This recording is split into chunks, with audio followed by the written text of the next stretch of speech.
क्या आप जानते हो 5 टाइप्स के WBC आपके बॉडी के सुपर हीरोज होते हैं। सो आज हम पढ़ेंगे ल्यूकोसाइट्स के बारे में, यानी कि व्हाइट ब्लड कॉर्पसल के बारे में। ल्यूकोसाइट का जो शेप होता है वो होता है दैट इज अमीबॉइड शेप। इनका जो काउंट रहेगा वो रहेगा 6000 to 8000 millimetre cube. The process of formation of WBC उसे हम कहते हैं that is leukopoiesis, and leukopoiesis होती है बोन मैरो के अंदर। होता क्या है, जब हम WBC को पढ़ते तो WBC it contain 2 special type of cell, and that special type of cells are classified into 2 types. जो फर्स्ट रहेगी उसे अपन कहेंगे दैट इज अ ग्रैनुलोसाइट, और जो सेकंड रहेगी उसे हम कहेंगे that is a granulocyte. Granulocyte मतलब क्या? WBC इस सेल के साइटोप्लाज्म के अंदर कुछ ग्रैनुलर पार्टिकल्स प्रेजेंट रहेंगे एंड उन्हें हम कहेंगे that is a granulocytes. Granulocytes are classified into 3 types. First रहेगी न्यूट्रोफिल, सेकंड रहेगी बेसोफिल, एंड लास्ट में रहेगी दैट इज अ इओसिनोफिल। जो न्यूट्रोफिल्स रहती है ये बेसिकली मल्टी लोब न्यूक्लियस रखने वाली सेल रहेगी। It is also called as a polymorphonuclear leukocyte. ये जो न्यूट्रोफिल होती है ना, it is the first cell to appear at the site of infection, इसीलिए इसे कहा जाता है माइक्रोपोलिसमैन।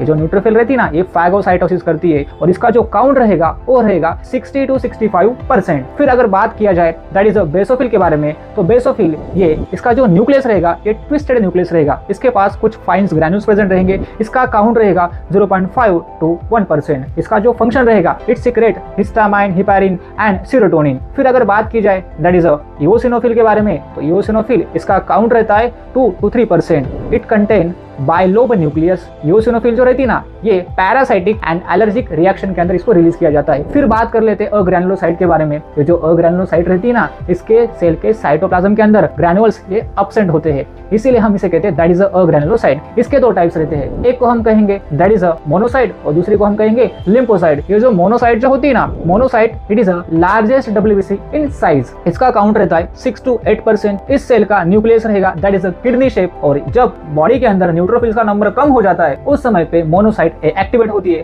ये हमारे बॉडी के अलग अलग पार्ट्स के अंदर प्रेजेंट रहती है। अगर स्किन में है तो लैंगरहैंस सेल, अगर ब्रेन में है तो that is a microglial cell, अगर लिवर में है तो उसे हम कहेंगे that is a Kupffer cell. फिर अगर लास्ट में देखा जाए that is a lymphocyte. Lymphocyte इस सेल का न्यूक्लियस रहता है that is a spherical nucleus. ये लार्ज रहेगी। इसका काउंट रहेगा 20 to 25% of total WBC। It contain 2 basic type of cell. First रहेगी B सेल एंड सेकंड रहेगी T सेल। ये जो B लिम्फोसाइट रहती है ना, ये बेसिकली तैयार होती है बोन मैरो के अंदर। T लिम्फोसाइट भी तैयार होती है बोन मैरो के अंदर। B लिम्फोसाइट मैच्योर होती है बोन मैरो के अंदर, बट T लिम्फोसाइट मैच्योर होती है T लिम्फोसाइट के अंदर।